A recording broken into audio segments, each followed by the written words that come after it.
Samantala, sa isang makabagong pasilidad na puno ng teknolohiya, nagsasanay ang mga estudyante mula sa Genius Class sa loob ng malalaking transparent na pad na puno ng enerhiya. Humanga ang mga nanunood habang ang mga nangungunang estudyante tulad ni Lee Mo-yo at Luo Yongjan ay nagpakita ng napakahusay na resulta, at nakakuha rin ng mataas na marka si Ma Weiwei.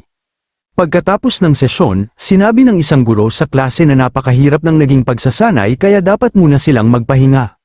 Pagkatapos ay inanunsyo niya na ang freshman competition ay inusag at gaganapin na sa 18 ng Enero. Nagulat ang mga estudyante sa balitang ito. Lalong naging masigla si Lee Mo-yo at ipinahayag na hindi na siya makapaghintay na sa wakas ay talunin si Lin Zichen. May kumpiyansa niyang inisip na sumailalim na siya sa maraming Jin Fusion, at malapit na siyang umabot sa lakas ng karaniwang Tier 7. Naniniwala siyang mas mahina na ngayon si Lin Zichen dahil wala itong ginawang Jin Fusion. Sumang-ayon ng ilang estudyante at sinabing sayang ang talento ni Lin Zichen dahil pinili nitong manatiling pure-blooded human. Nang marinig ito, binigyan sila ni Ma Weiwei ng mahigpit na tingin at sinabihan silang huwag husgahan ang mga desisyon ng ibang tao, dahil dito ay agad silang humingi ng paumanhin. Pagkatapos ay napatingin-tingin si Ma Weiwei at napansin niyang wala si Shen Qingan, na karaniwang huwarang estudyante, sa kanilang unang advanced training session. Nagtaka siya rito kaya tinanong niya ang isang guro ng second year tungkol sa kinaroroonan nito. Ipinaalam ng guro na humingi ng leave si Shen Qingan dahil sa isang agarang personal na bagay. Bigla namang may isang estudyanteng sumugod sa silid at sumigaw na sina Lin Zichen at Shen Qingan ay gumagawa ng gulo sa ibaba, at kabubugbog lamang ni Shen Qingan ang isang sikat na babae mula sa second year evolution class. Naintriga ang buong klase, kabilang si Lee Mo-yo. Kaya dali-dali silang pumunta sa gymnasium upang tingnan kung ano ang nangyayari. Sa loob ng gym, isang galit na babae ang yakap ang umiiyak na si Lizzie, na may mga pasa sa mukha. Halos mabaliw sa iyak si Lizzie at sumisigaw na nasira na ang kanyang mukha. Galit na sinigawan ng kaibigan nito si Shen Qingan. Tinawag itong malupit dahil sinipa raw nito ng napakalakas ang mukha ng kalaban. Nakatayo sa harap nila si Shen Qingan na halatang nagulat at nauutal na humingi ng paumanhin. Ipinapaliwanag na hindi niya nakontrol ng maayos ang kanyang lakas. Habang humihingi siya ng tawad, hinawakan ni Churu ang kanyang kamay at sinabing huwag na itong mag-apologize, dahil hindi naman niya kasalanan, mas mahina lamang ang kanyang kalaban. Habang aalis na sana sila, hinablat ng kaibigan ni Lizzie ang braso ni Shen Qingan at sumigaw na hindi sila maaaring basta na lamang umalis. Agad na namagitan si Lin Zichen at tinapak palayo ang kamay nito mula kay Shen Qingan. Binalaan niya ang babae na kung patuloy silang guguluhin, gagamit siya ng puwersa. Ngumisi ang kaibigan ni Lizzie at inasar siya tungkol sa pagiging bagong hari, saka hinamon siyang suntukin din siya sa mukha kung kaya niya. Walang pag-aatubiling sinuntok ni Lin Zichen ang babae ng diretso sa mukha, at sinabi niya ngayon lamang siya nakarinig ng ganoong kakaibang kahilingan, ipinakita ng sistema na nakakuha siya ng isang school credit. Sa sandaling yun ay dumating ang isang napakalaking estudyante, ang Student Council Discipline Officer na si Jin Mengyo, na kasintahan ni Lizzie. Nang makita niyang parehong nakahandusay sa sahig ang dalawang babae na umiiyak at may mga pasa sa mukha. Kaya galit niyang hinarap si Lin Zichen at tinanong kung kinakailangan bang suntukin ng ganoon kalakas ang mga babae. Kalmadong sumagot si Lin Zichen na mas sobra para sa kanya ang pang-aapi ng nobya nito sa mga freshman. Ngunit binaliwala ni Jin Mengyo ang paratang at sinabing huwag siyang magsalita ng walang ebidensya. Sa sandaling yun ay lumapit si Luo Yongjan at sinabi kay Jin Mengyo na maraming beses na niyang nakitang binubuli ng nobya nito ang mga ordinaryong freshman. Pagod na sa pagtatalo, sinabi ni Lin Zichen kay Jin Mengyo na kung gusto nito ng hustisya ay maghamon na lamang siya ng laban ngayon din, dahil wala siyang oras para sa walang katapusang usapan. Galit na tinanggap ni Jin Mengyo ang hamon. Iminungkahi pa niya na magpustahan sila ng 300 school credits, at tinanong kung kaya ba yun ng isang simpleng freshman. Sa ikagugulat ng lahat, kalmadong sinabi ni Lin Zichen na kaya niya. Sa gilid ng arena, hindi makapaniwala si Ma Weiwei at nagtataka kung paano naglakas loob si Lin Zichen na haminin si Jin Mengyo, isang makapangyarihang ordinary tier 7. Si Luo Yongjan naman ay tila natutuwa at nagsabing hindi pa niya naisip na may ganoong katapang na paraan ng pagpapakita ng lakas. Sa gitna ng dulang floor ng gym, nagharap sina Lin Zichen at Jin Mengyo habang nagsisimula ang laban. Agad na nag-transform si Jin Mengyo sa isang napakalaki at maskuladong nilalang na parang leon, na may mabangis na sigaw at matutulis na kuko. Napakatindi ng pressure mula sa kanyang anyo kaya pati ang mga nanonood na estudyante ay nayanig, iniisip kung paano posibleng manalo si Lin Zichen. Sa isang malakas na dagandong, mabangis na sumugod si Jin Mengyo patungo kay Lin Zichen. Sa kabila ng nakakatakot na pagpapakita ng kapangyarihan, nanatiling kalmado si Lin Zichen, ipinahayag ni Jin Mengyo na dahil naglakas loob ang nobya ni Lin Zichen na saktan ang mukha ng kanyang nobya, dudurugin naman niya ngayon ang mukha ni Lin Zichen. Sumuntok si Jin Mengyo sa mukha ni Lin Zichen, at lumikha yun ng malakas na shockwave sa hangin, ngunit ang naging resulta ay kagulat-gulat. Sa mismong sandali ng tama, nabali ang kamay ni Jin Mengyo sa pagtama sa mukha ni Lin Zichen.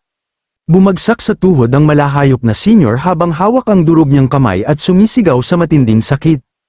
Nakatayo sa ibabaw ng natalong kalaban, casual na inanunsyo ni Lin Zichen na tapos na ang laban.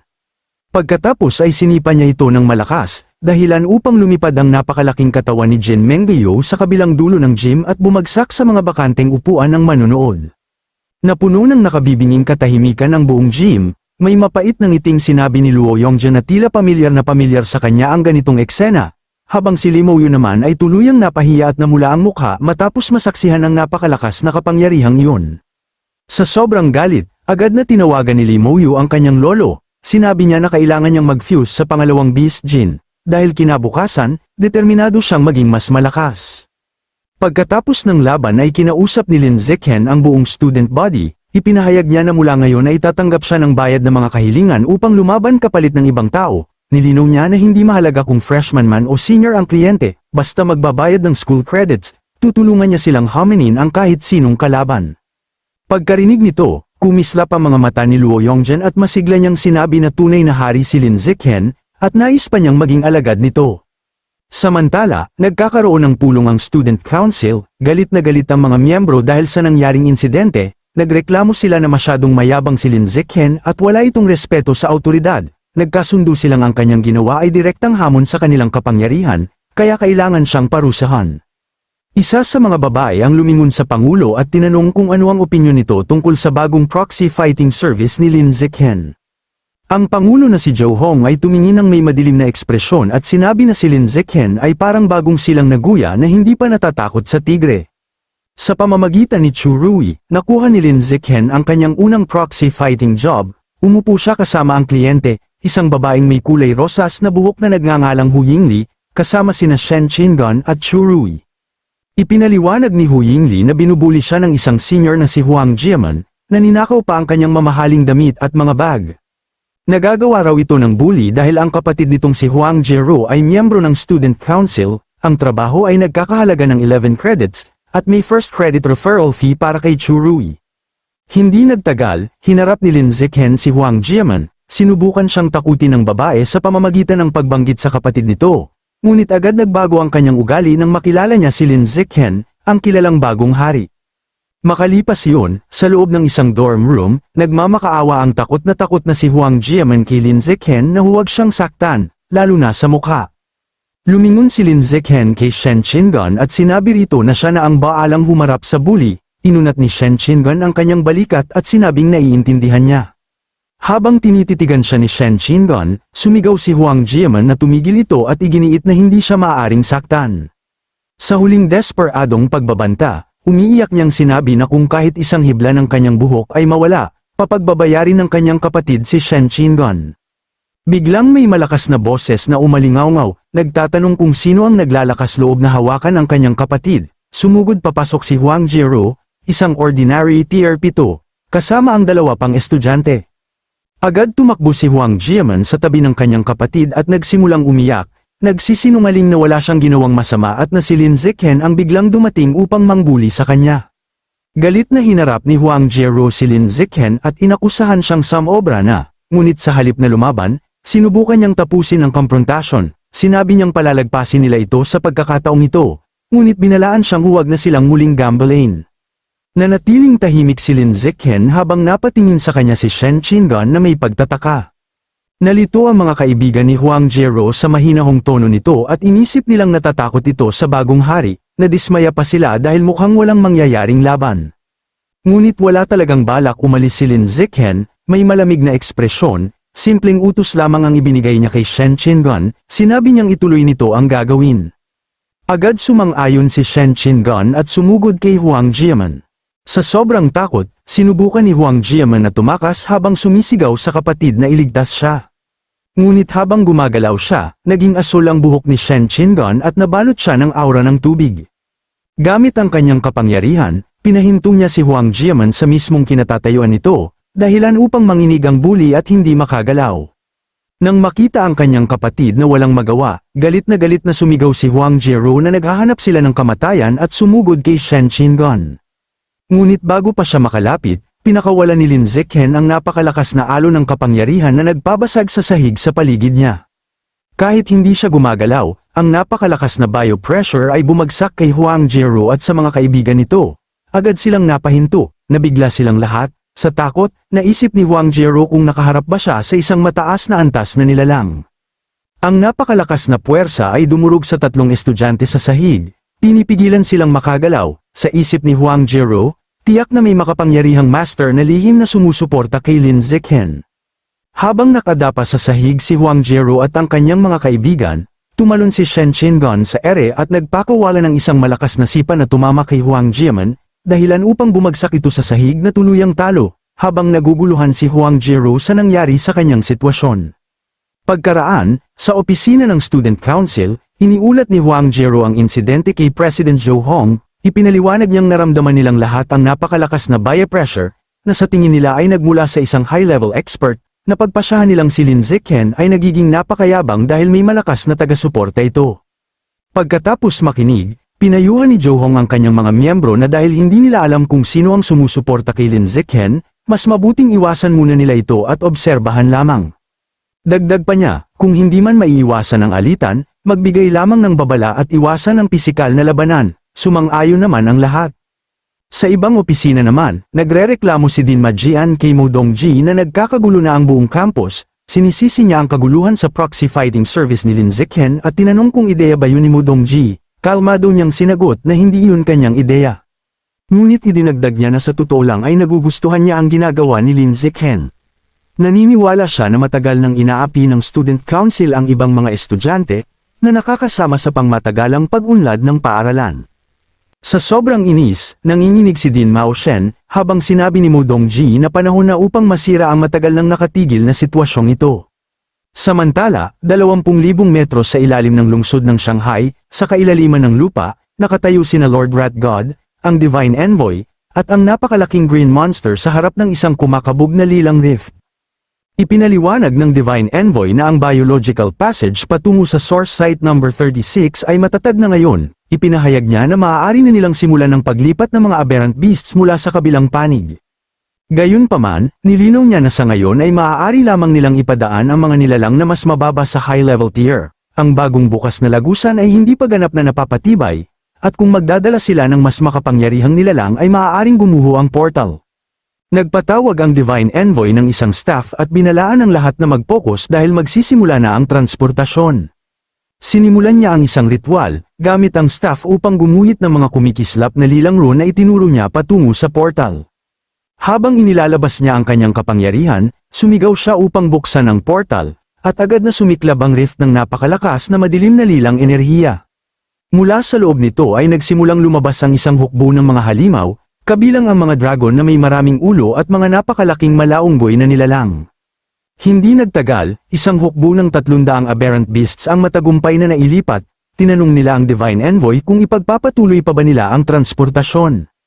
Ngunit habang nakatayo ang hukbo, nagsimulang umuga at gumuho ang lilang portal. Ipinahayag ng Divine Envoy na hindi na matatag ang lagusan at kailangan itong isara kaagad. Iginawad niya ang kanyang mga kamay at iniutos na isara ang portal. Ngunit sa mismong sandaling magsasara na ang rift, isang kuko na kamay ang biglang pumutok palabas at muling binuksan ito. Nagulat ang lahat, nagtanong ang Giant Green Monster at ang Lord Rat God sa Divine Envoy kung ano ang nangyayari. Habang lumalabas mula sa portal ang isang puting buhok na figura, seryosong sinabi ng Divine Envoy na kailangan nilang maghanda sa isang matinding labanan. Mula sa muling nabuksang portal ay lumapag ang isang napakagandang babae na may 9 na puting buntot at taingang parang sa Zorro. Siya ay kinilala bilang ang Nine-Tailed Demon Fox. Tumingin siya sa paligid ng may kuryusidad at nagtanong kung ito na ba ang maalamat na planetang Earth. Pagkatapos ng mga kamakailang pangyayari, naging napakalaking tagumpay ang negosyo ni Lin Zichen sa proxy fighting, dahil sa kasikatan mula sa kanyang mga nakaraang laban, tumatanggap na siya ng mahigit 10 kahilingan bawat araw. Sa loob lamang ng kalahating buwan, siya at si Shen Xinghan ay nakatapos ng mahigit 200 na trabaho at kumita ng mahigit 3,000 school credits. Nahati ang opinyon ng mga estudyante tungkol sa kanya. May ilan na nakikita siyang bayani na naglilinis sa kultura ng pambubuli sa paaralan, may ilan pang ang lumuhad sa pasasalamat, ngunit mayroon ding tumitingin sa kanya bilang isang negosyanteng habol lamang ang credits. Wala namang pakialam si Lin Zichen sa sinasabi ng iba, ang tanging iniisip niya ay ang napakalaking dami ng credits na kanyang kinikita. Sa isang silid-aralan, nagulat si Shen Xinghan nang makita ang kaklase niyang si Luo Yongjian na pumasok na bagbog at namamaga ang mukha. Ipinaliwanag ni Ma Weiwei, na naroon din, na si Luo Yongjian ay nagpakatanga at sinubukang magtayo ng sarili niyang proxy fighting service, kaya siya binugbog ng student council. Galit na galit, ikinuyom ni Luo Yongjian ang kamao at nangakong maghihiganti kapag naging mas malakas na siya. Sinubukan siyang pakalmeyan ni Ma Weiwei, pinapaalalahanan na ang kanyang talento ay hindi naman siguradong mas mataas kaysa sa mga miyembro ng student council na kanyang kalaban. Mukhang napaisip siya sa sinabi nito at biglang nanghina ang kanyang loob. Pagkatapos ay nilagyan ni Ma Weiwei ng gamot ang kanyang mga pasa at sinabing mag-focus muna siya sa pagpapagaling para sa nalalapit na freshman competition. Nagreklamo pa si Luo Yongjian na mahapdi ang gamot. Dumating ang araw ng freshman competition at napuno ng napakalaking crowd ang stadium. Madaling nalampasan ni Lin Zichen at Shen Xinghan ang mga unang round at matagumpay na nakapasok sa top 8. Sa audience, pinapanood ng mga dean ng paaralan, kabilang sina Ma Jinhei at Mo Dongji, ang mga laban. Nagkomento ang dean ng mechanical engineering tungkol sa nakakagulat na pag-unlad ni Shen Qingan. Sumang-ayon si Ma Jinhei na halos hindi kapanipaniwala ang paglakas nito. Ngunit sinabi rin niyang sayang dahil makakalaban nito ang kanyang anak na si Ma Weiwei, kaya malamang ay hindi ito makakarating sa semifinals. Sa arena, nagsimula ang laban ni Shen Qingan at Ma Weiwei. Agad na nag-transform ang dalawang babae, si Ma Weiwei ay nagkaroon ng taingang pusa at matutulis na kuko, habang si Shen Qingan ay nabalot ng malakas na asul na aura. Biglang sumugod si Ma Weiwei nang may napakabilis na galaw. Ngunit sa halip na umiwas, simpleng iniunat ni Shen Xinghan ang kanyang kamay at ginamit ang kakayahan nitong kontrolin ang chi at dugo. Biglang napahinto sa gitna ng pagsugod si Ma Weiwei, nanginginig ang kanyang katawan. Nagulat siya nang maramdaman na ang enerhiya sa loob ng kanyang katawan ay biglang nag-ulo dahil sa isang panlabas na puwersa. Napatingin siya kay Shen Qingan nang may takot, nagtataka kung paano nito nagagawa yon. Sinamantala ni Shen Qingan ang pagkakataon at nagpakawala ng isang mataas na sipa sa tagiliran ni Ma Weiwei, dahilan upang lumipad ito sa kabilang dulo ng arena at tuluyang matalo sa laban. Sa mga upuan ng manunood, napatalon si Din Ma Jinhei sa gulat at sumigaw sa pangalan ng kanyang anak. Samantala, nagtataka si Liu Chunwu kung paano ang dalawang magkaibigang ito mula sa simpleng pinagmulan ay nagtataglay ng ganitong kahangahangang talento. Sa arena naman, tuwang-tuwa si Shen Qingan, halos hindi makapaniwalang napakadali niyang natalo ang makapangyarihang si Ma Weiwei. Pagkalipas ng 10 minuto, nagsimula ang semifinals. Ang unang laban ay sa pagitan ni Lin Zichen at Shen Qingan. Habang nagkakaharap sila, sinabi ni Shen Qingan na ito ang unang pagkakataon na maglalaban sila sa isa't isa. Sumang-ayon si Lin Zichen, at parehong naghanda ang dalawa para sa laban. Si Shen Qingan ang unang umatake gamit ang isang sipa, ngunit madali itong hinarang ni Lin Zichen. Habang ginagawa yon, pinunapa niya ang galaw nito at ipinaliwanag na mas mabuti sana kung suntok ang ginamit nito. Agad naman siyang sumuntok, ngunit naiwasan yun ni Lin Zichen habang sinasabing mali ang anggulo ng kanyang atake at nag-iiwan ito ng pagkakataon para sa counter-attack. Nagpatuloy ang laban na parang isang pampublikong training session, madaling na ipagtanggol ni Lin Zichen ang sarili laban sa mga atake ni Shen Qingan. Habang tinuturuan pa niya ito kung paano dapat lumaban, napansin ng mga manunood ang eksena at nagsabi na nakakainggit si Shen Qingan dahil mayroon siyang kasintahan na nakikipag-sparring sa kanya ng ganito. Hindi nagtagal, napagod si Shen Qingan at sumuko, inaamin ang pagkatalo, ipinahayag si Lin Zichen bilang panalo. Ang final match ay laban kay Li Moyu. Bago magsimula ang laban, tinawag ni Li Moyu si Lin Zichen at inamin na maaaring hindi siya kasing lakas nito, ngunit nagbabala siyang hindi siya madaling matatalo. Ipinahayag niyang lalaban siya gamit ang lahat ng kanyang lakas, habang nagsimula na ang laban. Agad na nag-transform si Li Moyu at naging isang napakalaki at maskuladong malaunggoy na nilalang. Sa kabila ng nakakatakot na anyo ng kalaban, diretsyong sumugod si Lin Zichen at nagpakawala ng isang napakalakas na sipa, sumabog sa gulat ang mga manunood, humahanga sa kanyang kamanghamanghang lakas dahil muli na naman siyang nanalo sa isang hit lamang. Dahil sa lakas ng tama, lumipad palabas ng arena ang nag-transform na si Lee Mo-yu at tuluyang natalo, ipinahayag si Lin Zichen bilang kampyon ng freshman competition.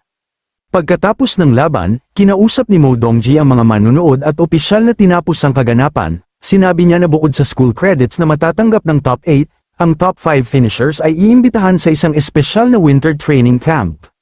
Nagulat dito sina Lin Zichen, Shen Qingon, Lee Mo-yu, Ma Weiwei, at Luo Yongzhen.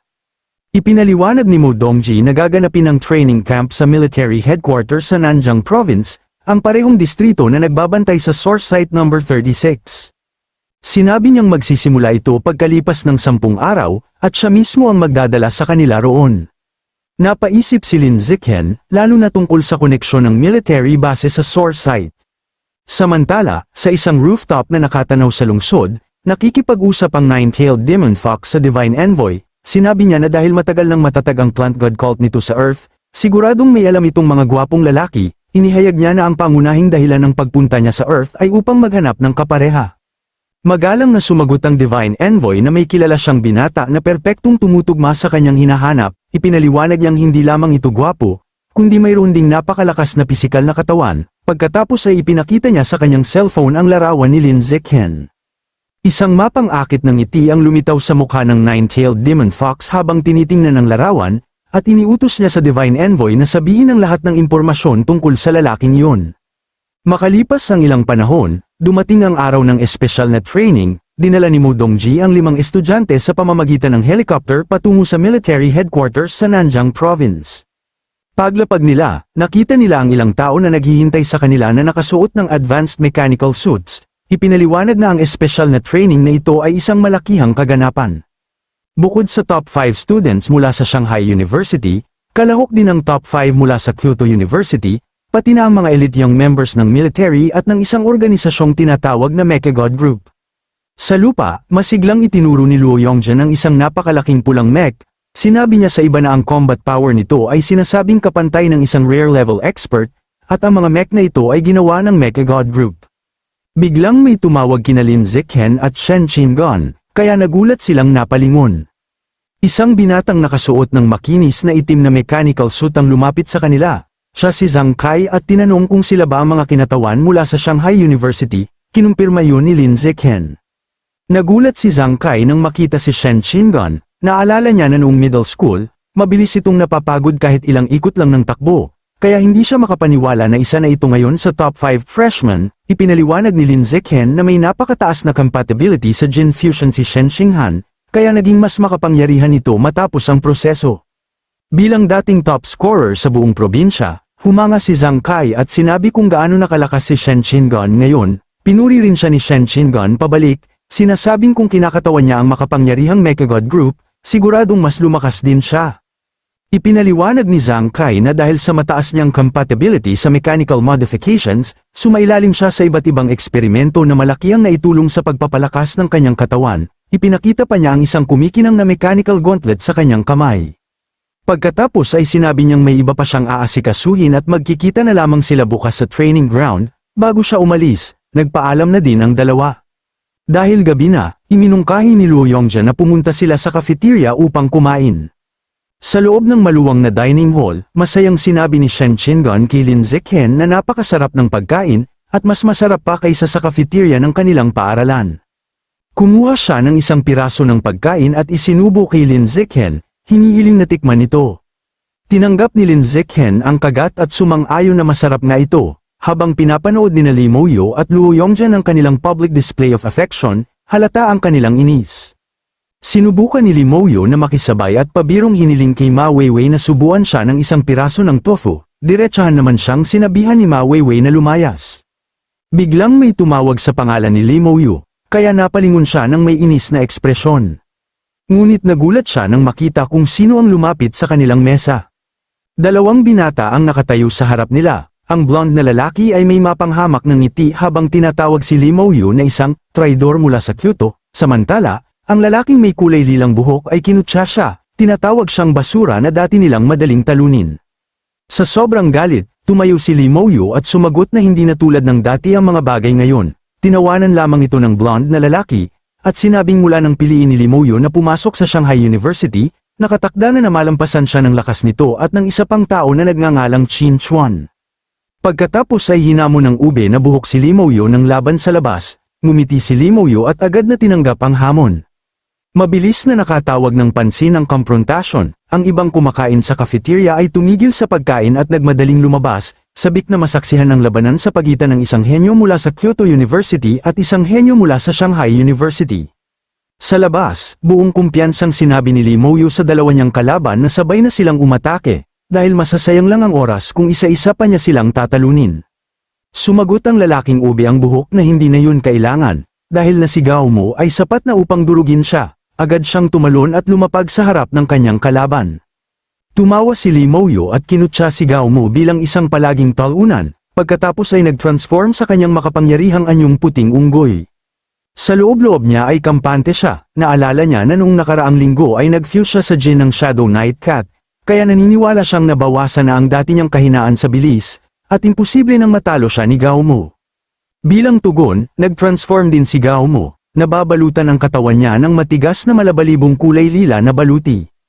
Habang pinapanood mula sa mga manunood, sinuri ni Lin Zichen ang transformation, na pagtanto niya na nag-fuse si Gao Mo sa Jin ng Armored Earth Dragon, isang hayop na may elementong lupa na kilala sa napakatinding depensa. Napaisip si Lin Zichen na kahit ang karaniwang tier siyam na Armored Earth Dragon ay sapat na tibay upang matiis ang buong lakas na suntok mula sa isang high-level tier, isang Demonic Eye Giant Ape. Nagsimula ang laban nang magpakawala si Lee Mo-yu ng napakalakas na suntok, ngunit madali itong nasalo ni Gao Mo gamit ang kanyang baluting braso, ang banggaan ay nagdulot ng malakas na shockwave. Sunod-sunod na nagpakawala si Lee Mo-yu ng mababangis na suntok, ngunit hindi gumalaw kahit isang pulgada si Gao Mo, ang kanyang kahangahangang depensa ay sumalo sa bawat atake. Unti-unting napalitan ng takot ang kumpiyansa ni Lee Mo-yu nang mapagtanto niyang napakatigas ng kalaban, at walang epekto ang kanyang mga suntok. Habang pinapanood ang tila tabla na laban, sinabi ni Shen Qingan kay Lin Zichen na mukhang wala ni isa sa kanila ang makakasakit sa isa, kaya malamang na magtatapos ito sa draw, ngunit hindi sumang-ayon si Lin Zichen, tiwala niyang sinabi na hindi ito matatapos sa draw at mananalo si Gao Mo. Ipinaliwanag niya na pinipigilan pa ni Gao Mo ang tunay nitong lakas, dahil mayroon pa itong isa pang Beast Gene na hindi pa ginagamit. Para bang patunay dito, ngumiti ng may kumpiyansa si Gao Mo. Alam niyang habang nagtitipid pa siya ng lakas, si Lee Mo-yu ay lumalaban na gamit ang lahat ng mayroon siya. Sa galit at pagkabigo na hindi mabutas ang depensa ng kalaban, napangiwi si Lee Mo-yu, sinigawan niya si Gao Mo at tinawag itong duwag na nagtatago sa loob ng shell tulad ng pagong, para lang pahabain ang laban hanggang sa boring na draw. Narinig yun ni Gao Mo at nagpakita ng mapanlinlang ng ngiti na may matutulis ng ngipin, nagpasya siyang tama na ang paglalaro, at oras na upang ipakita kay Lee Mo-yu ang kanyang tunay na kapangyarihan. Habang nagsasalita siya, tila nanginginig ang hangin sa paligid, lumobo ang kanyang katawan, at pamunit ang kanyang mga kalamnan habang lalo siyang nagbabago. Unti-unti siyang nagkaroon ng nakakatakot na maskuladong anyo ng Demonic Eye Giant Ape, na tahimik sa gulat ang buong crowd. Biglang napagtanto ni Lee Mo-yu na nag-fuse si Gao Mo sa parehong Beast Gene na mayroon siya, nanlaki ang kanyang mga mata at namutla ang mukha. Sumigaw siya na imposible yun. Hindi niya maintindihan kung paano nagawa ng isang taong karaniwan lamang ang talento tulad ni Gao Mo na magtagumpay sa pag-fuse ng dalawang makapangyarihang Beast Gene sa napakaikling panahon ng hindi namamatay. Habang nasisiyahan sa takot na nakikita sa mukha ng kalaban, inamin ni Gao Mo na maaaring mas mababa ang likas na talento niya kaysa kay Lee Mo-yu, ngunit ipinagmalaki niyang mas mataas ang teknolohiya ng Gene Fusion ng Kyoto University kaysa sa anumang mayroon sa Shanghai University. Bago pa maproseso ni Lee Mo-yu ang sinabi nito, sumugod si Gao Mo at nagpakawala ng isang napakalakas na suntok. Nagbanggaan ang kanilang mga kamao na may malakas na pagsabog, nabiyak ang batong sahig sa ilalim nila, at umalingaw-ngaw ang alikabok sa hangin. Habang nagpapalitan sila ng mabibigat na suntok, kinutya ni Gao Mo ang kanyang kalaban, sinasabing ang pag-iwan ni Lee Mo-yu sa Kyoto University upang pumasok sa Shanghai ang pinakamalaking pagkakamali sa buhay nito. Nagpatuloy ang malupit at mabilis na palitan ng suntok, at ang kanilang lakas ay yumanig sa buong arena, ngunit napansin ng mga manonood ang pagbabago sa takbo ng laban, bagaman magkapantay sila sa lakas. Mayroon si Gao Mo ng karagdagang depensa mula sa Armored Earth Dragon Gene, ibig sabihin, walang kahit kaunting tsansa si Limoyo na manalo sa direktang labanan. At gaya ng inaasahan ng karamihan, natapos ang laban ng malinaw ang resulta, nakahandusay si Limoyo sa basag na lupa, bagbog, duguan, at walang malay. Nakatayo sa ibabaw ng kanyang natalong kalaban, nagbigay si Gao Mu ng huling mapanuyang salita. Yumuko siya at tinanong ang walang malay na si Limoyo kung alam ba nito kung bakit ang pamilya nila ay palaging sumusuporta lamang sa kapatid nitong si Li Yi. Pagkatapos ay sinagot niya ang sarili niyang tanong, dahil si Limoyo ay walang silbi noon pa man at hanggang ngayon. Hindi pa siya tumigil doon, patuloy niyang kinutya ang nakahandusay na katawan, tinatawag itong basura, lalo na dahil madali rin itong natalo noon ng isang ordinaryong freshman mula sa Shanghai na si Lin Zichen. Pagkatapos ay ibinaling niya ang kanyang atensyon palayo sa natalo niyang kalaban. Tumingin si Gao Mu sa grupo ng mga estudyante mula sa Shanghai University at sumigaw, tinatanong kung sino sa kanila si Lin Zichen, nang walang pag-aalinlangan. Lumabas si Lin Zichen mula sa grupo at kalmadong ipinakilala ang sarili. Sinuri siya ni Gao Mu mula ulo hanggang paa at agad na nagbigay ng hamon. Sinabi niyang narinig niya na kamakailan ay palaging nangingibabaw si Lin Zichen laban kay Limoyo. Iminungkahi niyang maglaban sila ngayon mismo at nangakong magbibigay ng malaking gantimpala, 10 high-grade na chi at blood pills, kung sakaling manalo si Lin Zichen. Pagkarinig sa gantimpala, ngumiti si Lin Zichen ng kumpiyansang ngiti, halos parang isang mandaragit, at agad na tinanggap ang laban. Habang naghahanda siyang lumabas, hinawakan ni Luo Yongjian ang kanyang balikat na may nag-aalalang mukha upang magbigay ng payo. Binalaan niya si Lin Zichen na mapanganib si Gao Mu dahil sa kombinasyon ng kanyang mga gene na nagbibigay sa kanya ng napakalakas na kapangyarihan sa pag-atake at matigas na depensa. Gayunpaman, may kahinaan ito, napakabagal ng kanyang bilis. Hinikayat ni Luo Yongjian si Lin Zichen na huwag itong harapin ng direkta at sa halip ay gamitin ang mas mabilis niyang galaw upang pagurin si Gao Mu, dahil hindi naman magtatagal ang malahalimaw na transformation nito. Tumango lamang si Lin Zichen ngunit walang sinabi habang papasok siya sa lugar ng laban. Pagdating niya roon, agad siyang tinukso ni Gao Mu. Kinwestiyon nito kung bakit may taong pipiling manatiling isang purong dugo na tao sa panahong ito, na para bang sayang lamang ang potensyal. Sa loob-loob ni Gao Mu, iniisip niyang kapag dinurog niya si Lin Zichen dito, maipapakita niya kay Limoyo ang tunay at hindi matatawarang agwat ng kanilang lakas. Si Lin Zichen naman ay mukhang walang pakialam sa pang-aasar, simple lamang niyang sinabi kay Gao Mu na tumahimik at simula na ang laban. Sa isang mabangis na sigaw, sumugod si Gao Mu pasulong, handa ang kanyang nakabaluting katawan at matutulis na kuko upang punitin ang kalaban. Hindi man lang pinansin ni Lin Zichen ang payo ni Luo Yongjian na umiwas, sa halip, sumabog siya pasulong sa nakakasilaw na bilis. Napakabilis ng kanyang galaw na nag-iwan pa ito ng ilang after image habang diretso siyang sumugod upang salubungin ang kalaban. Nang maglapit ang dalawa, umatras ng kaunti ang kamao ni Lin Zichen at nagpakawala ng isang napakalakas na suntok na kumikinang sa matinding pulang enerhiya na parang apoy. Agad tumama ang suntok sa depensang posisyon ni Gao Mu. Ang impact ay napakasindak, ganap nitong dinurog ang Earth Dragon armor na tila gawa lamang sa salamin. Hindi roon natapos, tumagos pa ang suntok sa depensa at tumama mismo sa mukha ni Gao Mu. Sumabog ang dugo habang ang malaking mandirigma ay itinapon paatras ng lakas ng tama. Bumagsak siya ng malakas sa lupa at dumulas bago tuluyang huminto. Hindi na siya gumalaw, natalo siya sa isang iglap. Napuno ng katahimikan ng buong arena bago sumabog sa sigawan ang mga estudyante ng Shanghai University, masayang nag-cheer si Shen Qingon. Habang si Luo Yongjian at Ma Weiwei ay nakatitig lamang na nakabuka ang mga bibig sa sobrang pagkabigla, napabulala si Luo Yongjian na talagang hindi kapanipaniwala si Lin Zichen dahil nanalo siya sa napakahirap na laban sa isang galaw lamang.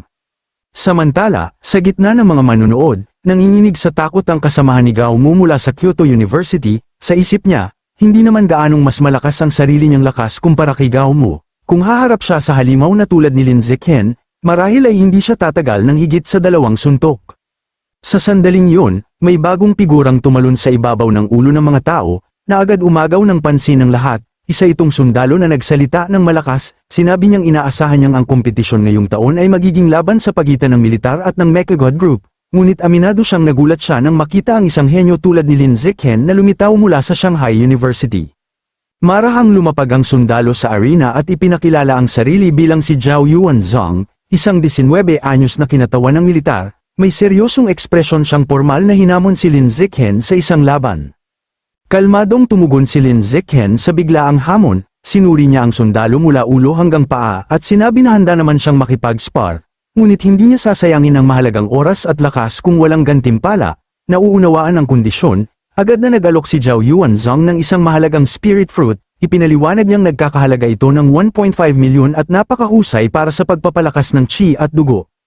Pagkarinig sa halaga nito, napukaw ang interes ni Lin Zichen. Sa loob-loob niya, minamaliit niya ang kalaban dahil nasa ordinaryong rank 8 lamang ito, isang mahinang kalaban na kaya niyang talunin sa isang maayos na sipa. Nakakita siya ng pagkakataon para sa madaling gantimpala, kaya ngumiti siya ng bahagya at tinanggap ang hamon. Ngunit habang tumitindi ang tensyon at magsisimula na sana ang laban, may isang opisyal ng militar na biglang sumingit, mahigpit nitong sinabi na kahit pinapayagan ang sparring, ang pagtaya ng materyal na gantimpala ay direktang paglabag sa disiplina ng military district. Pagkarinig nito ni Lin Zichen, agad na nawala ang kanyang motibasyon, nawalan siya ng interes, kumaway lamang at sinabing kalimutan na ang lahat, tumalikod siya at naglakad palayo, iniwan si Zhao Yuanzong na nakatayo roon na walang makakalaban. Makalipas ang ilang oras, matapos umalis sa karamihan, hinanap ni Lin Zichen si Gao Mo. Tumayo siya sa ibabaw ng natalong kalaban na ngayon ay puno ng pasa at mukhang kawawa, at tinanong kung kailan niya matatanggap ang 10 advanced vitality pills na ipinangako. Si Gao Mo, na sugatan at wala ng suot na pangitaas, ay nanginginig sa takot na muling mabugbog. Nauutal siyang nangakong pupunta agad sa kanyang dormitoryo upang kunin ang mga yun para sa kanya. Kinagabihan, sa loob ng kanyang nag-iisang silid sa dormitoryo sa military base, buong focus si Lin Zichen sa kanyang pagsasanay, determinado siyang huwag hayaang mapag-iwanan ang kanyang pagunlad kahit isang araw man lamang. Nakaupo si Lin Zichen nang naka-cross-leg sa kanyang kama, ang kanyang balat ay bahagyang kumikinang sa mapusyaw na pulang liwanag dahil sa matinding init at pagod ng body tempering. Biglang lumitaw ang isang system notification na nagsasabing sinimulan na niya ang ika-4 na round ng skin tempering, at nasa 12% na agad ang kanyang progreso. Napabuntong hininga siya habang iniisip na tila mas mabagal ng kaunti ang pagunlad kumpara noong ikatlong tempering cycle niya. Naputol ang kanyang konsentrasyon nang sumilip sa pinto si Shen Xinghan, na nakabalot lamang ng tuwalya, at nagtanong kung maaari siyang pumasok. Pumasok siya at umupo sa gilid ng kama sa tabi ni Lin Zichen, ipinaliwanag niya na walang hairdryer sa mga dormitoryo, kaya humihiling siya na gamitin ni Lin Zichen ang kontrol nito sa qi at dugo upang lumikha ng init at patuyuin ang kanyang basang buhok. Ngumiti si Lin Zichen at sinabi na dumating siya sa tamang oras dahil may ibibigay siya sa kanya. Habang tinutulungan niyang patuyuin ang buhok ni Shen Qinggan, iniabot niya ang isang maliit na garapon na naglalaman ng 10 advanced vitality pills na nakuha niya kay Gao Mo kanina. Ipinaliwanag niyang sa kasalukuyan niyang antas ay hindi na gaanong kapaki-pakinabang ang mga yun sa kanya, kaya nais niyang ibigay sa kanya ang mga ito. Nagulat si Shen Xinghan nang makatanggap ng napakahalagang regalo, ngunit agad siyang pinakalma ni Lin Zichen. Sinabi niyang huwag siyang makaramdam ng utang na loob dahil pamilya sila, at ang kaligtasan at kapakanan niya ang pinakamahalaga para sa kanya. Hinawakan ni Shen Qinggan ang garapon, ngumiti ng mahina, at agad tinanggap ang regalo. Pagkatapos, namumula ang mukha, yumuko siya sa ibabaw ni Lin Zichen na nakahiga sa kama. Habang minamasahe ang dibdib nito, bamulong siya na siya naman ang babawi ngayon, at hahayaan niyang magpasalamat siya sa kanya ng maayos. Kinabukasan ng umaga, sumikat ang araw sa ibabaw ng base habang nagtitipon ng lahat ng kalahok sa pagsasanay sa labas. Napansin ni Zhao Yuanzong si Lin Zichen at masayang binati ito, hindi na siya mukhang inis tungkol sa nakansilang laban, binati rin siya ni Lin Zichen. Habang magkasamang nakatayo, tinanong ni Lin Zichen si Zhao Yuanzong kung totoo ang mga balita na ang nakababatang henerasyon ng kanilang military district ay pumasok na sa Source Land para magsanay. Umiling si Zhao Yuanzong at sinabing hindi pa yun maituturing na tunay na pagpasok. Nalito si Lin Zichen, kaya ipinaliwanag pa ni Zhao. Sinabi niyang nagtatag ang militar ng mga pinatibay na lungsod sa loob ng Source Land. Ngunit ang mga batang sundalo na nasa ordinary creature level pa lamang ay nananatili sa loob ng mga lungsod na yun at gumagawa lamang ng maliliit na gawain, mahigpit silang pinagbabawalang lumabas sa tunay na kagubatan, na puno ng mapanganib at primitibong kompetisyon. Idinagdag pa niya na imposibleng tunay na tuklasin ang Source Land hanggat hindi umaabot sa advanced stage ang biological level ng isang tao. Ipinaliwanag din niya na katulad ng mga exotic beast na tinataboy ng world power kapag sinusubukan nilang pumasok sa Earth, nakararanas din ng katulad na repulsion force ang mga taga-Earth kapag pumapasok sila sa Source Land. Ang hindi nakikitang puwersang ito ay sinusubukang itaboy sila palabas, at mas nakakaapekto ito sa mga nasa mas mababang antas kaysa advanced. Gayunpaman, nilinaw ni Zhao na mas malakas ang repulsion na nararanasan ng mga halimaw na sumusubok pumasok sa Earth. Sa katunayan, ang kapangyarihan ng maraming exotic beast ay humihina dahil sa world power ng Earth. Pagkarinig nito, tila may napagtanto si Lin Zichen, sa wakas ay naunawaan niya kung bakit nagagawang talunin ng mga Jin Fuser sa Earth ang mismong mga nilalang na pinagmumula ng kanilang kapangyarihan, dahil lumalaban ang mga halimaw habang nasa dehado. Biglang naputol ang kanilang pag-uusap nang may isang makapangyarihang figurang bumagsak mula sa langit at lumapag sa harap ng grupo. Napakalakas ng impact na nabitak pa ang semento sa lupa. Malakas na tinanong ng lalaki kung kumpleto na ba ang lahat. Agad na tumayo ng tuwid si Zhao Yuanzhang at iniulat na dumating na ang lahat. Ang lalaki ay isang malaki at maskuladong instruktor na nakasuot ng tactical gear. Ipinakilala niya ang sarili bilang si Liu Tianrong, ang pangunahing instruktor para sa espesyal na pagsasanay. Direkta niyang sinabi na hindi siya magsasayang ng oras sa mahahabang talumpati dahil narito sila upang umunlad, hindi upang makinig sa usapan. Habang pinagmamasdan siya, tahimik na tinansya ni Lin Zichen ang kanyang lakas. Napansin niyang ang biological level ng instruktor ay umaabot sa advanced rank 6, isang lakas na sapat upang maging dean sa alinman sa dalawang pangunahing unibersidad. Inihayag ni Instructor Liu na magtatalaga na siya ng mga pansamantalang koponan, 4 na grupo ang bubuin. Ipinaliwanag niyang magsisimula agad ang isang entrance assessment, at magsisimula lamang ang tunay na espesyal na pagsasanay kapag nalampasan na ang pagsusulit na ito. Mabilis na nabuo ang mga grupo, natuwa si Lin Zichen nang malaman na siya at si Shen Xinghan ay nasa iisang grupo, kasama nila sina Zhao Yuanzhang, isang estudyanteng nagngangalang Zhang Kai, at isang matangkad at maskuladong babae mula sa Capital University na si Xiang Guanyuing. Masayang sinabi ni Shen Xinghan na napakaswerte nila dahil hindi sila nagkahiwalay sa pagpili ng mga grupo. Dinala ni Instructor Liu ang mga koponan sa isang malaking 3 palapag na gusali at ipinaliwanag ang mga patakaran. Bawat palapag ay may serye ng mga checkpoint na kailangang lampasan, dapat nilang malinis ang lahat ng iyon at makarating sa rooftop sa loob ng 3 oras. Itinuro niya na sa unang palapag ay may 4 na pader, at bawat isa ay may pintuan sa gitna. Ang 4 na koponan ay papasok sa magkakaibang pintuan upang simulan ang pagsusulit. Matapos silang batiin ng good luck, tumalon si Instructor Liu nang walang hirap patungo sa bubong ng gusali sa isang iglap, mula sa itaas, sumigaw siya upang ipahayag na magsisimula na ang assessment. Lumakad pasulong si Lin Zichen at ang kanyang koponan at pumasok sa madilim na gusali, handang harapin ang anumang hamon na naghihintay sa loob. Nagsimula na ang espesyal na training assessment. Ang grupo ni Lin Zichen, ang Group D, ay nakalusot sa putukan at mga hadlang sa unang antas ng medyo madali. Ngunit nang tingnan nila ang progress screen, nagulat sila, ang iba pang 3 grupo ay nasa 2 palapag na, samantalang sila ay katatapos pa lamang sa unang antas. Ang 2 antas ay isang mapanlinlang na pagsubok ng talino, isang laro ng bato, papel, gunting laban sa isang AI. Sa tuwing natatalo sila, bahagyang nagsasara ang pinto, at ang buong koponan ay tinatamaan ng masakit na electric shock. Matapos ang ilang beses na pagkabigo, nakaisip si Lin Zichen ng matalinong plano. Dahil alam niyang walang tiyak na pattern ng AI, gumamit siya ng piraso ng salamin bilang parang salamin upang makita ang kamay ng AI bago siya pumili. Dahil dito, nagagawa niyang pilitin ang sunod-sunod na tabla sa laro, unti-unti nitong nabubuksan ang pinto, sentimetro kada sentimetro, hanggang sa wakas ay makasingit sila. Pagdating nila sa lounge ng 2 palapag, isang nakakagulat na tanawin ang bumungad sa progress screen. Lahat ng 3 iba pang koponan, A, B, at C, ay naalis na sa laban. Napagtanto niya na kung ano man ang nakatalo sa napakaraming malalakas na estudyante ng ganoon kabilis ay tiyak na napakapanganib. Agad na ginamit ni Lin Zichen ang kanyang kakayahan na danger perception upang suriin ang palapag. Natuklasan niyang ang 3 palapag ay nahahati sa 4 na silid, at bawat isa ay may makapangyarihang robot na bantay.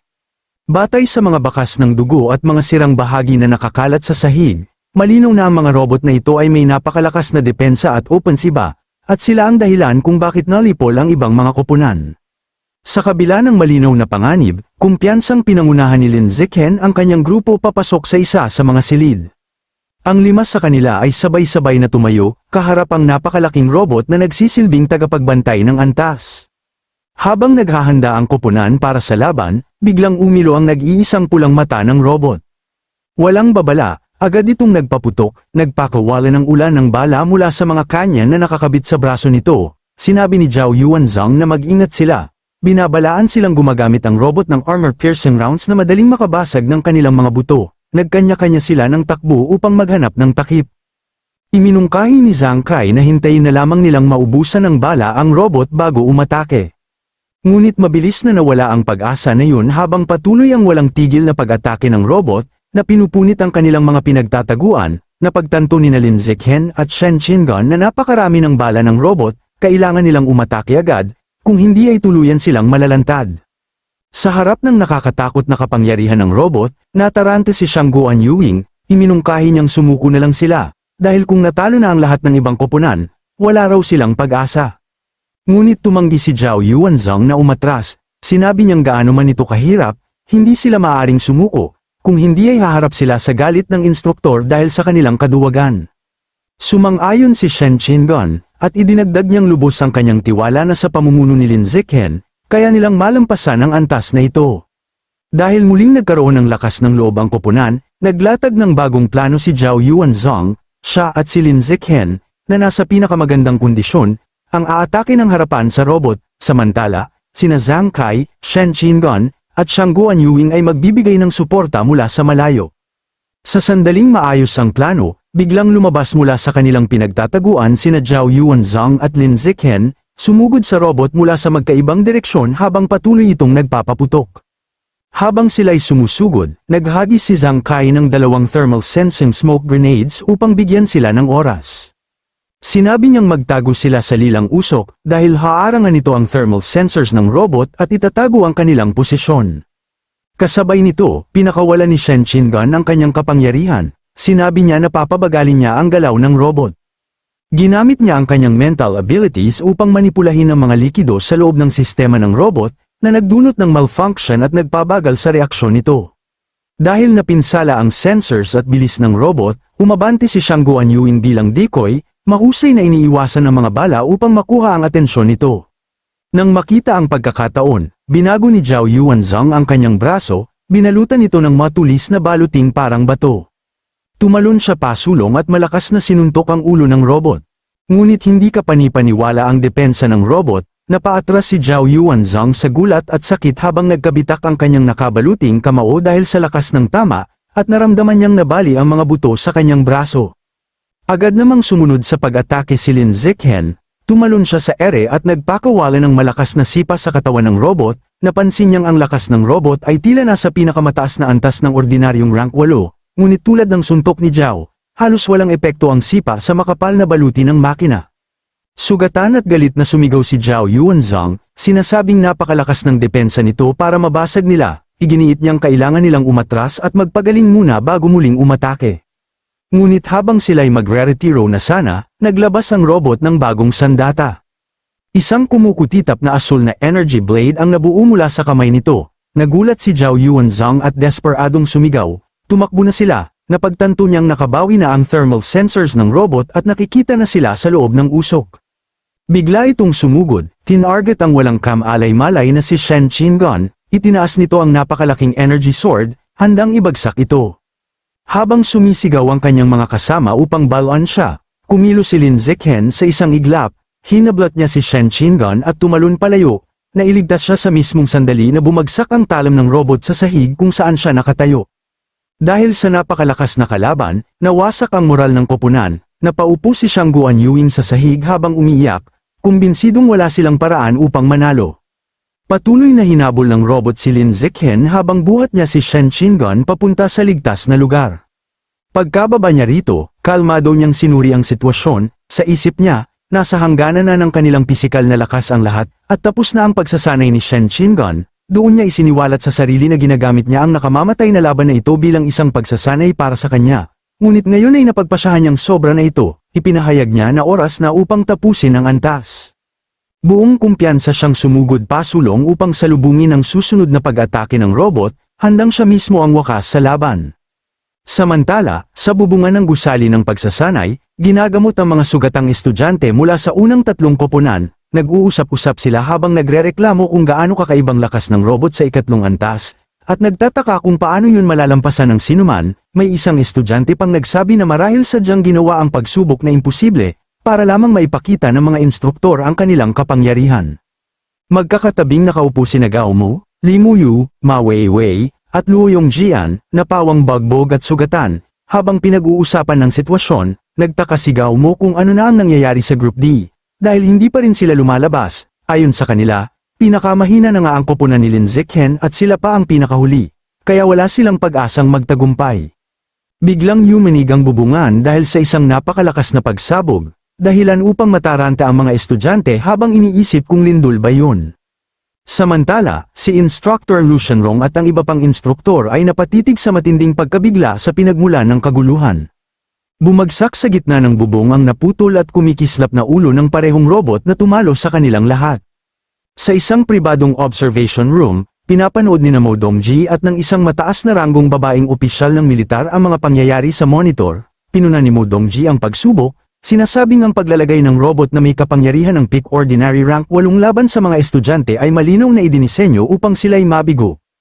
Ang opisyal, si Commander Yao Muling ng Nanjiang Province Military District, ay kalmadong humigop ng tsaa at ipinaliwanag na bata at mayabang ang mga estudyante, naniniwala siyang kailangan silang ibaba muna sa lupa, upang maging handa silang tanggapin ang espesyal na pagsasanay sa hinaharap. Habang nanonood sila, itinuro ni Yao Muling ang isang gwapong binata na nagsasanay ng blood tempering art, ngunit binaliwalayo ni Mo Dongji, sinasabing isa lamang siyang batang madaling malinlang.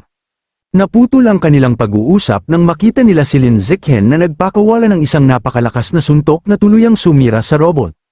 Pareho silang natigilan, nagulat si Commander Yao nang makita niyang napalipad ang isang peak ordinary level 8 na rank robot sa isang suntok lamang, samantala, namangha si Mo Dongji dahil para sa kanya ay tila imposible ang nangyari.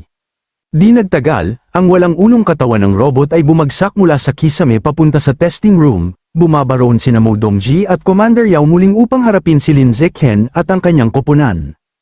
Agad siyang tinanong ng commander kung paano niya nailabas ang lakas ng ordinary rank siyam, gayong ang kanyang biological level ay ordinary rank 8 lamang, bahagyang katotohanan lamang ang ibinigay ni Lin Zichen, sinasabing ang kanyang likas na lakas, kasama ng explosive power ng blood tempering art, ang nagbigay sa kanya ng kakayahang gawin yun. Ngunit sa loob-loob ni Mo Dongji, nagduda siya na ang teknik lamang na yun ay makapagbibigay ng ganito kalaking pagtaas ng lakas, kaya't nagpasya siyang gamitin ang kanyang mental power upang siyasatin ang tunay na lakas ni Lin Zichen. Naramdaman ni Lin Zichen ang kanyang intensyon, kaya agad niyang ginamit ang kanyang natural camouflage ability upang itago ang kanyang tunay na kapangyarihan, sinubukan din niyang suriin pabalik ang kakayahan ni Mo Dongji. Ngunit napakalakas ng mental scan ni Mo Dongji, at mabilis niyang natuklasan ang katotohanan, ang buong katawan ni Lin Zichen ay nakumpleto na ang unang tempering, at ang kanyang tunay na biological level ay ordinary rank siyam na, napagtanto niyang nagsisinungaling ito. Nang tanungin ni Commander Yao Muling kung ano ang kanyang natuklasan, mabilis na nagpasya si Mo Dongji na itago ang lihim ni Lin Zichen. Sinabi niya sa commander na ang biological level nito ay ordinary rank 8 nga, ngunit ang pisikal na katawan nito ay napakalakas, halos kapantay ng isang early stage ordinary rank siyam na Jin Fuser. Nang marinig ito, labis na natuwa ang commander, itinaas pa niya ang kanyang mga kamay sa tuwa at nagsabing tila walang kapantay ang landas ng purong pagpapalakas ng katawan ng tao, at kung tunay na mababasag ni Lin Zichen ang biological barrier, walang hanggan ang kanyang magiging kinabukasan. Matapos ang pagsubok, pinagsama-sama ang mga estudyante sa isang malaking armory. Ipinaliwanag ni Commander Yao Muling na ang lahat ng sandata roon ay gawa sa B-grade alloy, sapat na matibay upang hiwain ang bakal at makatiis sa bala. Inutusan niya silang pumili ng tig-iisang sandata para sa isang combat exercise makalipas ang 10 araw. Habang pumipili ang iba, nakahiwalay lamang na nakatayo si Lin Zichen, at nagpasya na huwag kumuha ng sandata. Sa isip niya, ang sarili niyang katawan, na dumaan na sa 3 tempering cycles, ay mas matibay pa kaysa B-grade alloy, kaya magiging abalang lamang ang sandata. Makalipas ang ilang sandali, lumapit si Commander Yao Muling sa isang grupo ng mga estudyante kabilang sina Shen Xinghan at Li Mouyu, at kinumpirmang napili na nila ang kanilang mga sandata. Napansin niyang walang hawak si Lin Zichen, kaya kinumpronte niya ito. Kalmadong sumagot si Lin Zichen na sanay siyang lumaban ng walang sandata at hindi niya ito kailangan. Sa loob-loob ng commander, nainis siya, iniisip na masyado nang naging mayabang ang henyo at kailangan itong matuto ng leksyon. Kaya't inihayag niya na ang pinakamagandang paraan upang masanay sa bagong sandata ay gamitin ito sa isang sparring match. May bahagyang ngisi siya habang pinili si Lin Zichen, sinasabing nais niyang makita ang kakayahan nito sa pakikipaglaban ng walang sandata, at iminungkahing siya ang unang magpakita ng kanyang lakas. Agad namang pumayag si Lin Zichen. Si Zhao Yuanzhang, na may hawak na malaking futuristikong halberd, ang kusang lumapit upang maging kalaban, malamig na inanyayahan ni Lin Zichen na magsimula siya. Sumugod si Zhao Yuanzhang, iniindayog ang kanyang napakalaking sandata sa isang malakas na pababang atake. Sa ikagugulat ng lahat, hindi umiwas si Lin Zichen.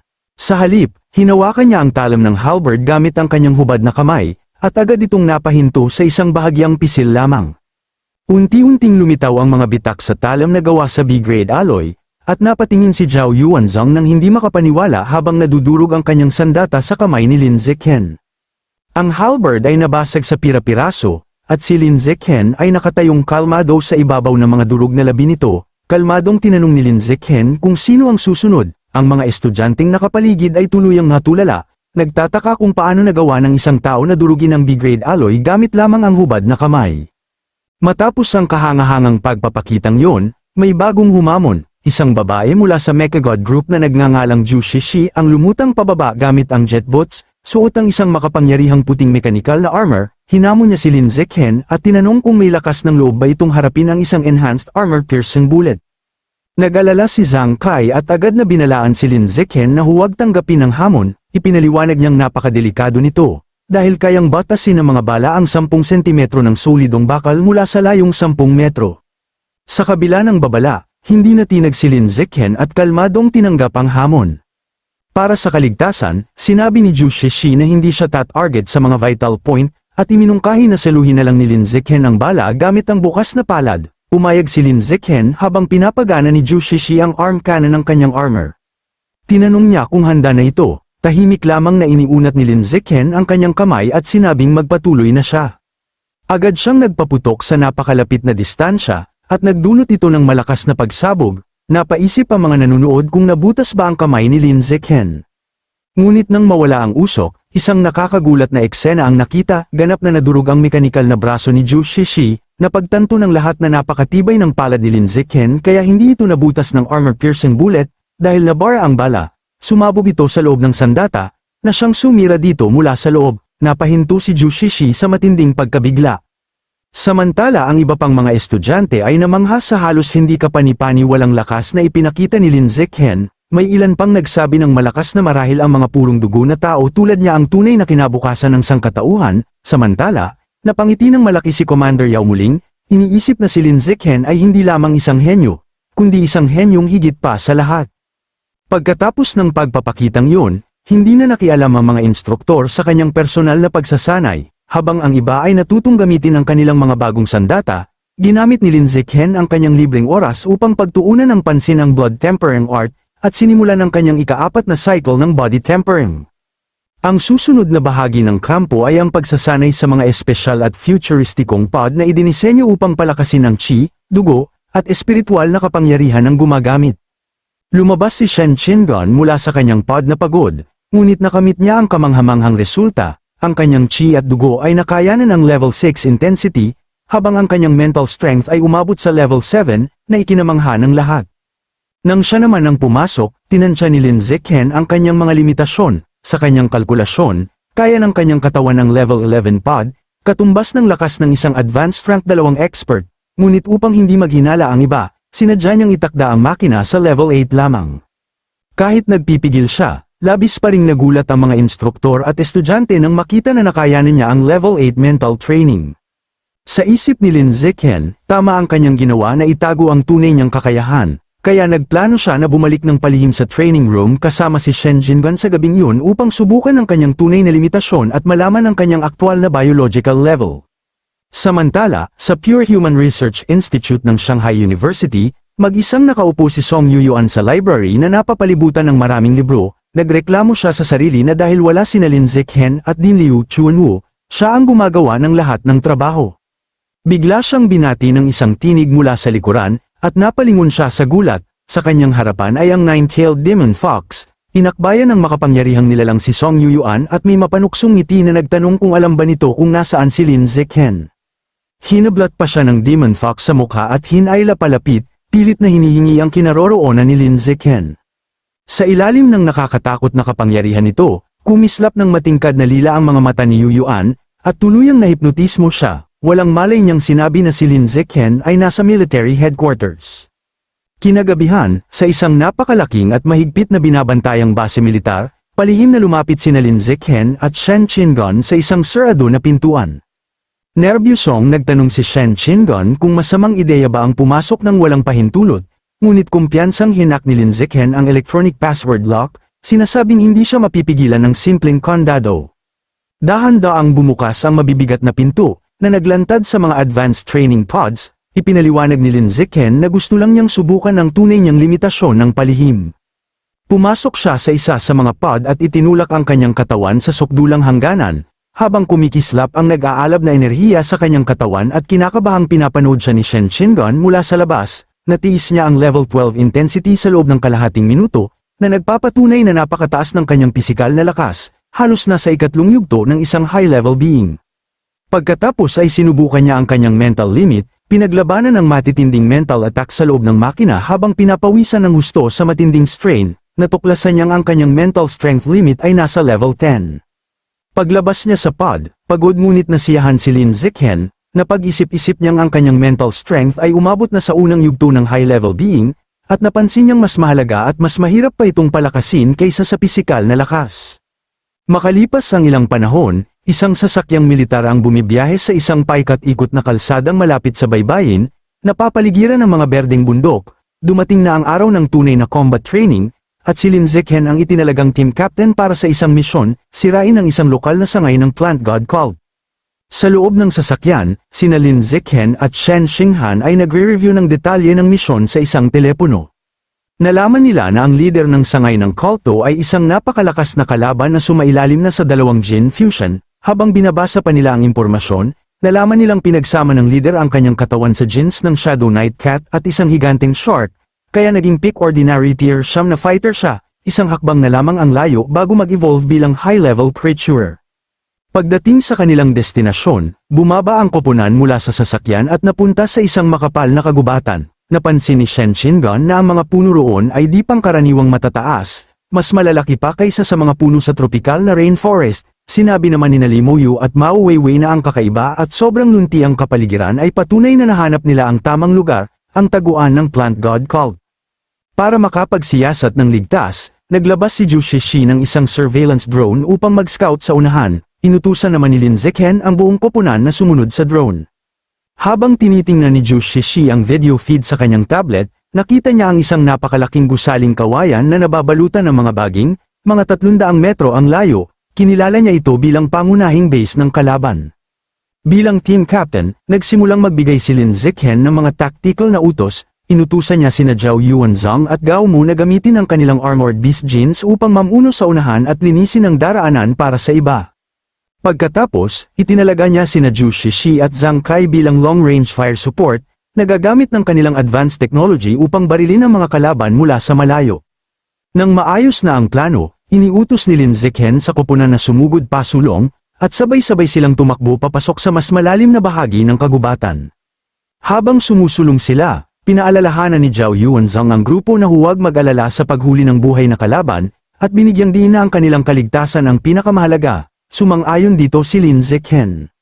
Bigla, isang lalaking nakasuot ng itim na suit at maskarang may kumikislap na pulang mata ang lumundag mula sa anino upang tambangan sila, habang sumisigaw ng babala sa kanyang mga kasamahan.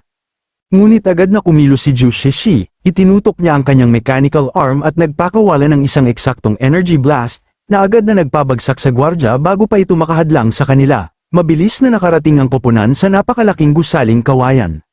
Hindi man lang bumagal si Lin Zichen, tumalon siya pasulong gamit ang kanyang napakalakas na pisikal na kapangyarihan at binasag ang mabibigat na pintuan ng gusali, na nagkalasog-lasog sa pagbangga niya. Sa sandaling pumasok siya, isang lalaking nakamaskara na may hawak na kutsilyo ang agad sumugod upang umatake, ngunit madaling napigilan ni Lin Zichen ang atake, at bumanti siya ng isang malakas na high kick sa mukha ng kalaban na nagpalipad dito paatras. Matapos talunin ang gwardya, inilagay ni Lin Zichen ang kanyang kamay sa ulo ng walang malay na lalaki, damaloy ang asul na enerhiya sa kanyang palad, at kinumpirma ng kanyang sistema na nakalunok siya ng bakas ng life essence, na nagpataas sa progreso ng kanyang codex. Nagulat si Lin Zichen ngunit natuwa rin nang mapagtanto niyang ang pag-deliver ng essence ng isang taong may activated Beast Codex ay maaaring magpalakas sa kanyang sariling biological attributes. Habang iniisip kung gaano kapaki-pakinabang ang kakayahang ito, ginamit niya ang kanyang kapangyarihan upang sumugod pataas. Sa lakas ng kanyang pagtalon, sumabog ang sahig sa ginintoang enerhiya. Dama po siya ng maayos sa itaas na palapag na nababalutan ng makakapal na baging, na lubos na nagulat sa tatlong nakamaskarang gwardya na nakabantay roon. Nang makabawi ang mga ito, agad nilang hinugot ang kanilang mga kutsilyo at sumugod kay Lin Zichen habang sumisigaw ng utos na patayin siya. Ngunit hindi man lang natinag si Lin Zichen, naglabas siya ng nakakatakot na titig, habang kumikislap ang kanyang mga mata sa nagliliyab na enerhiya, isang napakalakas na aura ang sumabog mula sa kanyang katawan.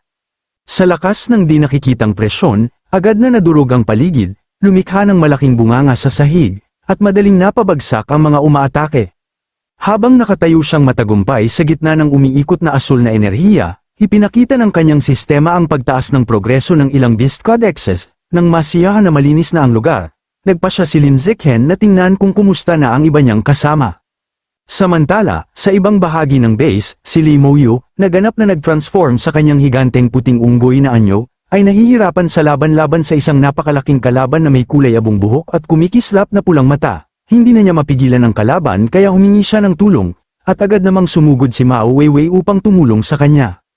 Sa parehong sandali, na-activate ang danger perception ability ni Lin Zichen, at nagulat siya nang maramdaman ang nalalapit na panganib. Habang nagtutulungan, nagawa ni na Mao Weiwei at Li Moyu na tamaan ang napakalaking kalaban, na napasadsad sa isang pader na bato. Mula sa ibaba, sumigaw si Luo Yongjian na tapusin na nila ang kalaban dahil hindi pa ito patay. Samantala, sa ibang lugar, sina Zhang Kai, Zhu Shishi, at isa pang lalaki na nakasuot ng cyan armor ay nagbibigay ng malakas na long-range fire support, na nagdulot ng malaking pagsabog na lumamon sa ilang kalaban sa naglalagablab na apoy. Bigla namang napansin ni Lin Zichen na ang buong gusaling kawayan ay marahas na nanginginig. Agad siyang tumalon palayo habang ang malalaking baging at ugat na bumubuo sa istruktura ay gumagalaw at bumabagsak. Sa gitna ng kaguluhan ay nagulat ang lahat ng gumalaw ang mga puno, habang sumigaw si Shen Qingan ng babala sa lahat na umiwas. Habang patuloy na nagbabago ang kapaligiran, ang mga gumagalaw na baging ay naghabi-habi, at mabilis na ikinulong sina Lin Zichen, Shen Qingan, at ang buong koponan sa loob ng isang napakalaking holang kahoy na imposibleng takasan. Doon nila napagtanto na direkta silang nahulog sa isang maingat na inihandang bitag. Habang sinusuri nila ang paligid, napansin nila ang isang grupo ng mga nakamaskarang kultista, na nakakulong din kasama nila sa loob ng hawla. Tumalon pababa si Lin Zichen patungo sa kanila. Nagpa siya na imbestigahan ang mga kultista upang maunawaan ang sitwasyon. Mabilis niyang pinabagsak ang mga kalaban sa pamamagitan ng sunod-sunod na malalakas na suntok. Pagkatapos ay hinablat niya sa kwelyo ang isa sa mga natalong kultista at mahigpit na nagtanong kung ano ang Vine Cage, nangakong ililigtas ang buhay nito kung magsasabi ito ng totoo. Sa takot, nanginginig na nagsimulang magsalita ang kultista. Ngunit bago pa niya matapos ang kanyang sagot, isang makapal na baging ang biglang sumabog mula sa loob ng kanyang bibig. Sumigaw ang lalaki sa matinding sakit, habang mas maraming baging ang sumisibol mula sa kanyang mukha at katawan, na pinupunit siya mula sa loob palabas.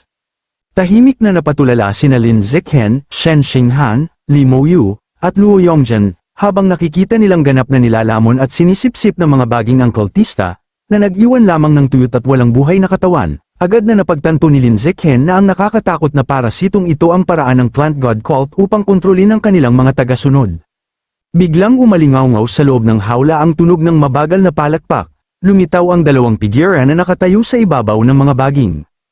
Ang isa ay isang lalaki na may pulang maskarang may sungay, na nagtataglay ng nakakatakot na biological level na high-level tier 6, kasama niya ang isang babae na may pulang maskarang may mga tinik, na nasa peak ordinary tier 9. Pinuri ng lalaking nakamaskara si Lin Zichen bilang isang walang kapantay na henyo, at inimbitahan siyang sumali sa Plant God Cult upang maabot ang mas mataas na antas ng ebolusyon. Habang nakatingala sa kanila, seryoso at pawisan na napagtanto ni Lin Zichen na ang dalawang makapangyarihang kalabang ito, at ang buong bitag, ay sadyang inihanda upang siya ang targetin. Sa kabilang banda, si Instructor Lu Tianrong ay napawisan din ng malamig nang makita ang dalawang figura. Napagtanto niyang napakalakas ng lalaking nakamaskara, at napakadelikado na ng kanilang sitwasyon. Agad niyang inutusan ng grupo na lumikas kaagad, at sinabi na siya ang mananatili upang harapin ang dalawang kalaban. Nanguna si Lin Zichen, sumigaw sa lahat na sumunod sa kanya, at ang buong koponan ay tumakbo upang makatakas sa bitag. Ngunit pinanood lamang sila ng lalaking may pulang sungay na maskara habang tumatakas, na may mapanuksong ngiti, sa isang simpleng galaw ng kanyang daliri, nagpatawag siya ng malalaking maitim na lilang baging na may tinik, na mabilis na sumulpot mula sa paligid ng istruktura. Ang mga matalim na baging ay agad na humabol sa mga estudyanteng tumatakbo, mabilis na lumalapit mula sa lahat ng direksyon. Bago pa makaiwas si Xiang Guan Yuing, nahuli siya ng makakapal na baging, binaligtad sa hangin at sumigaw ng tulong habang mahigpit siyang binalot. Ilang sandali pa, nahuli rin sina Ma Weiwei at Luo Yongjian ng mga tinik na baging, pareho silang sumisigaw sa guro na iligtas sila habang hinihila pataas sa hangin. Nakatayo si Instructor Lu Tianrong sa lupa, napapalibutan ng napakalalaking baging na humahawak sa kanyang mga estudyante, napagtanto niyang wala silang magandang posisyon sa depensa, at na ang tanging paraan upang mailigtas ang lahat ay talunin ang kalabang kumokontrol sa bitag. Dumaan siya sa isang malakas na transformation, at naging isang napakalaking mabangis na halimaw na tigre. Sa tulong ng kanyang pinahusay na lakas na hayop, tumalon si Instructor Lu Tianrong ng mataas at umakyat sa mga tinik na baging upang direktang atakihin ang lalaking may pulang maskara. Ngunit kahit gaano kalakas ang kanyang pagsalakay, ngumiti lamang ng malamig ang lalaking nakamaskara at itinaas ang kamay upang madaling pigilan ang atake, habang nanunuyang sinabing hindi sapat ang lakas ng guro laban sa kanya sa sariling teritoryo nito. Habang ganap na nakatransform bilang tigre, mabangis na nakipaglaban si Instructor Lu Tianrong laban sa makapal na kumpol ng madidilim na baging, ngunit lalo siyang nabigo habang nahihirapang makalusot sa napakalaking bitag. Determinado siyang malampasan ito, ganap niyang pinaganya ang kanyang beast genes, at ang kanyang katawan ay nababalot ng naglalagablab na aura na lubos na nagpalakas sa kanyang hilaw na lakas. Sa bagong enerhiyang yun, marahas niyang pinunit ang harang, hiniwa-hiwa ang makakapal na baging habang bumababa upang muling atakihin ang kalaban. Samantala, napatingala si Shen Qingan sa gulat habang nakikita sina Luo Yongjian at ang iba pang kasama na natatalo ng mga tinik, agad siyang sumigaw na umatras ang lahat. Upang takpan ang kanilang pagtakas, tumalon si Lin Zichen sa hangin at nagpakawala ng malakas na suntok na sumira sa paparating na kumpol ng mga baging. Sa gitna ng kaguluhan, si Ma Weiwei ay mahigpit na nakatali ng mga tinik at desperadong sumigaw kay Lin Zichen na iligtas siya. Narinig ito ni Li Mouyo at agad na sumigaw na tutulong siya, malakas niyang hinampas ang mga baging gamit ang malaking kahoy na pamalo, ngunit nagsimulang pagpawisan sa inis nang mapagtanto niyang napakatibay ng mga tinik at hindi basta nababali kahit sa buong lakas niya. Biglang dumaan si Lin Zichen sa tabi niya at madaling hiniwa ang matitibay na baging gamit lamang ang isang mabilis na galaw ng kanyang walang sandatang kamay. Sa napakabilis na galaw, sumugod siya sa buong larangan ng labanan, nag-iiwan ng mga after-image, habang mabilis na pinuputol ang mga makakapal na pagkakatali. Napalaya niya sina Ma Weiwei, Luo Yongjian, Gao Mo, at ang iba pang kasamang nahuli. Malakas niyang inulit ang utos ni Shen Xinghan na umatras at mabilis na umatras ang lahat. Ngunit habang sinisiguro niya ang kanilang pagtakas, biglang nakalanghap si Lin Zichen ng kakaibang kumikislap na kulay rosas na hamog na pumasok sa kanyang ilong. Naintrigue siya sa natatanging amoy ng bulaklak mula sa hamog at sumugod sa kagubatan, sinusundan ng umiikot na bakas nito upang malaman ang pinagmulan. Habang papasok siya sa kakaibang rosas na ulap, nagbabala ang kanyang sistema na nalalantad siya sa lason ng bulaklak na nagdudulot ng coma, ngunit dahil sa kanyang likas na resistensya sa lason, patuloy nitong ninaneutralize ang epekto ng walang problema. Habang sinusundan niya ang amoy, natuklasan niya ang ilang mga estudyanteng nakahandusay sa lupa at walang malay, at nakita rin niya ang isang malabong anino na nakatayo sa malapit. Napagtanto niya na ito ang pinuno ng sangay ng plant god cult. Nagulat ang misteryosong babae nang mapansin niyang si Lin Zichen ay hindi man lang naapektuhan ng kanyang lason, at nagawa pa nitong matukoy ang kanyang presensya. Sinabi niya na ngayon ay naiintindihan na niya kung bakit handang isugal ng mga nakatataas ang ganitong masalimuot na pananambang, para lamang mahuli ang isang taong may kahangahangang lakas tulad niya. Hindi na nag-aksaya pa ng oras sa pag-uusap si Lin Zichen, bigla siyang sumugod pasulong sa napakabilis na bilis, lubos na nabigla ang babaeng may maskara sa kanyang biglaang pag-atake, at bago pa siya makapag-react, isang mapaminsalang suntok ang direktang tumama sa kanyang mukha. Nakatayo sa ibabaw ng kanyang natalong kalaban, sinipsip ni Lin Zichen ang kanyang life essence, kinumpirma ng kanyang sistema na matagumpay niyang nalamon ang malaking bahagi ng pinagmumula ng buhay mula sa Shadow Knight Cat at Ghost Giant Shark, na nagpakita ng kanilang mga malamultong anyo sa likod niya habang ang progreso ng kanyang codex ay lubhang tumaas. Samantala, sa pangunahing labanan, nagpa siya si Instructor Lu Tianrong na lampasan ang kanyang sariling limitasyon upang talunin ang napakalakas na kalaban. Sumigaw siya sa galit habang pilit na pinapaandar ng lampas sa hangganan ang kanyang Demon Ape at Saber-Tooth Tiger genes sa kanyang mga bisig. Ang kanyang katawan ay nagliyab sa isang sumasabog na apoy na aura habang mabangis siyang sumugod sa lalaking may pulang maskarang may sungay. Agad na nagtaas ng depensibong hadlang ang lalaking may maskara. Tinawag ang instruktor na isang baliw dahil isinusugal nito ang kanyang katinoan sa labis na paggamit ng kanyang beast genes. Ngunit hindi mapipigilan si Instructor Lu Tianrong, winawasak niya ang hadlang at nagpakawala ng isang brutal at madugong suntok diretso sa dibdib ng lalaking may maskara. Tumilapon ang kontrabida sa himpapawid dahil sa napakalakas na puwersa, at malakas na bumagsak sa isang mabatong pader. Ang duguan at sugatang lalaking may pulang maskara ay bumagsak sa lupa habang hawak ang kanyang nasugatang dibdib, napagtanto niyang muntik na siyang mamatay. Ayon sa kanya, nakaligtas lamang siya sa mapaminsalang suntok dahil dati na niyang pinagsanib ang kanyang katawan sa matibay na life and death code gene. Galit na galit sa tinamong pinsala, nagpa siya ang lalaki na gumawa ng desperadong hakbang, dumudugo ang kanyang mukha habang inilabas niya ang isang misteryosong madilim na pulang binhi at inilagay ito sa kanyang bibig. Lumuhad siya sa wasak na lupa at galit na iniutos sa kanyang kalaban na mamatay, habang nagsisimulang umalimbukay ang madilim na enerhiya sa paligid niya. Kasunod ng kanyang utos, isang napakalaking alon ng higanteng madilim na lila at matinik na baging ang marahas na sumabog mula sa lupa at ramaga sa patungo kay Instructor Lu Tianrong sa napakabilis na bilis. Hindi niya nagawang iwasan ang napakalakas na pag-atake, ang katawan niyang anyong tigre ay brutal na tinusok ng maraming makakapal na tinik, at sumabog ang dugo habang siya ay nabutas at napako sa himpapawid. Samantala, sa ligtas na lugar na malayo sa pangunahing labanan, nakatayo si Lin Zichen kasama sina Shen Qingon, Ma Weiwei, Li Mouyu, at ang iba pang mga estudyante. Nakaramdam si Lin Zichen ng panandaliang ginhawa nang mapansin niyang may dalang antidote ang mga estudyanteng militar, kaya mabilis silang nakabawi mula sa lasong bulaklak na nagdudulot ng coma. Ibig sabihin, maaari na silang agad na lumikas. Ngunit biglang nag-aktibo ang danger perception ni Lin Zichen. Dahil sa matinding babala, napawisan siya ng malamig at nagmukhang lubhang na bigla at nag-aalala habang naramdaman niya ang nakakatakot na aura ng isang high-level tier 6 na kalaban na mabilis na papalapit sa kanilang lokasyon.